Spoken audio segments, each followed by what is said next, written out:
What's going on, Internet? We got us a Freightliner FL70 in the house right now. Got some punch list items to take care of, one of which is replacing this junky old water heater that had a constant leak out of that relief valve and was seeping between that frame and the skin.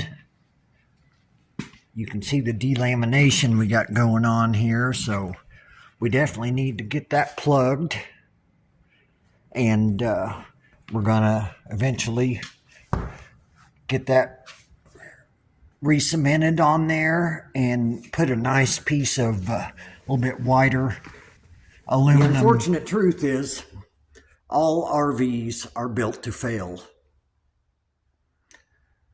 That's a pretty strong accusation, you might say. Well, that's the only conclusion one could reach when you dive deep into the manufacturing techniques and building practices they use on RVs. So they could very easily correct the biggest problem, which is roof leaks, but I do not believe they want to. That is the only conclusion I can reach. So, as you can see here, from the factory, brand new, they're depending on this junk caulking to seal that roof joint forever. So we all know that stuff dries up and cracks 4 or 5 years. So what's going to happen to it then? Well, it's going to start leaking and start rotting, and the RV business is going to roll the dial one more when you come get another one. So I hate to have to tell you that. I hated to learn it myself. That is why I got into this business, because they take advantage of people's good emotions buying something like this that is intended for fun to some extent. And yeah, they pretty much rip you off for just out of greed.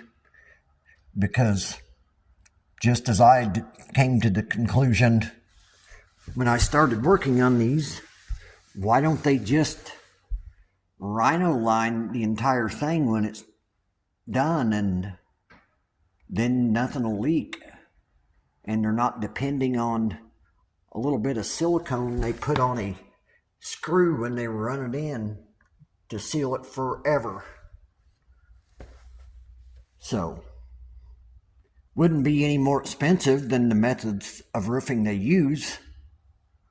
So the only conclusion I can reach is they don't want it to last forever.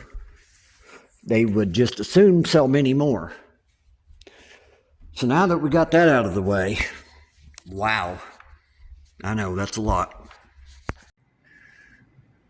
So when we're cleaning our rigs' roofs in the wintertime, doing some upkeep, we're gonna just do a visual inspection. So on some must-do off-season maintenance, or maybe you're just acquiring a new truck, as you can see, these piddly-ass ladders they put on the back of these things, one's been ripped out before, and nobody bothered to seal the holes, which is fantastic. So definitely gonna epoxy these holes before we apply our new rubber coating over the entire roof. So things like this are what you want to look for that will save your rig. That would lead to the death of this rig eventually. So as we go around the roof here, every place a screw or anything goes through the roof, if it is rusted, that means that it has already developed a leak in that area, which is every one. So, even though this rig doesn't cosmetically look too horrible from the outside, this box would be junk in another 2-3 years if nothing was done about this. You can see leaking bad there. So what you guys are going to want to do to the roofs of your toter homes at some point, sooner is always better than later, is get you some duct coat white liquid rubber from Menards or equivalent, and you're going to put it on real heavy around everything going through the roof that could potentially leak. A couple of coats, gotta let it dry in between. After the second coat is done, it'll be a bright white liquid rubber and give a tremendous amount more protection than that dried up cracked caulking did. So this is a must do if you ask me. This is the origination of all water damage. The roof. I also like there was another set of holes here where the ladder had been there at one point. I epoxied anywhere there was a hole or potential leak. I epoxied that first with a 2-part epoxy resin and mask off the edge, usually just as far out as you can go without seeing it from the ground. But you obviously want to do as much of the roof as possible. You just have to have the tape lined so you have somewhere to stop painting the rubber. So, new developments. Shower feed line leaking there all the time. And this drain is not even connected, as you can see.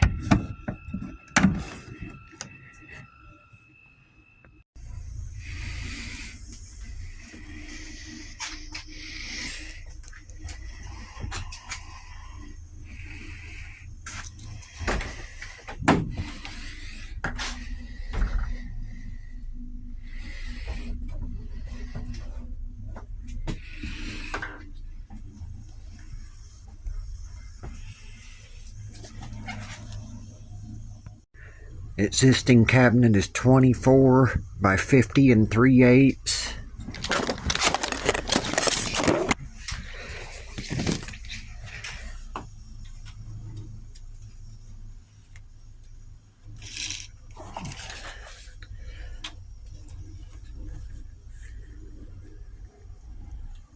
By 36 inches,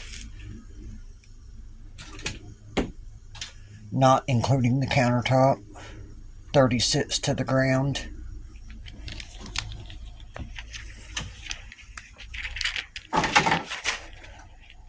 "24 inches deep, 50 3/8 long. Got about 6 inches of wiggle room with the fridge.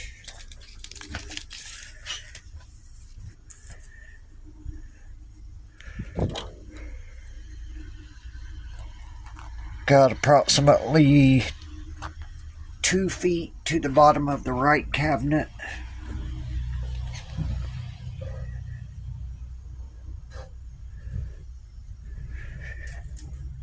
And approximately 27 inches to the bottom of the cabinet on the left side.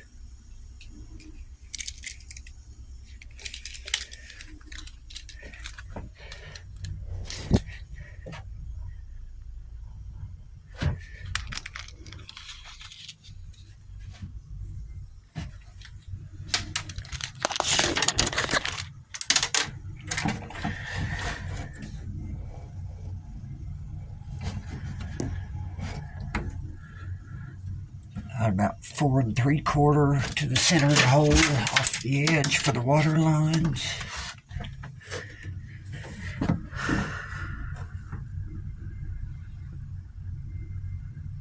Two and a half to the center off that edge.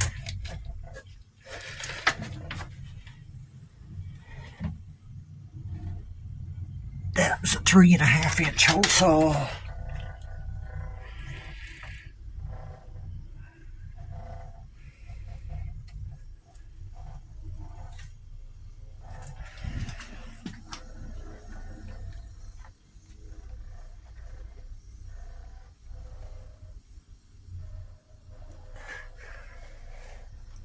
Two doors, instrument switches here, and 1, 2, 3, 4 drawers on that side.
You saying that this building doesn't owe anybody anything. If there's anybody right now that does owe, it's got to be Alex Bowman and this guy. So we're going to go to overtime here. Green light checkered on the finish. We'll go to lap 31. They typically give them one try to get that done, and if it works, great, and if not, you might see green-white. Yeah, you get one shot at it, green, then white, then checkered. If that one doesn't work, you go green and white together and checker. That's what it was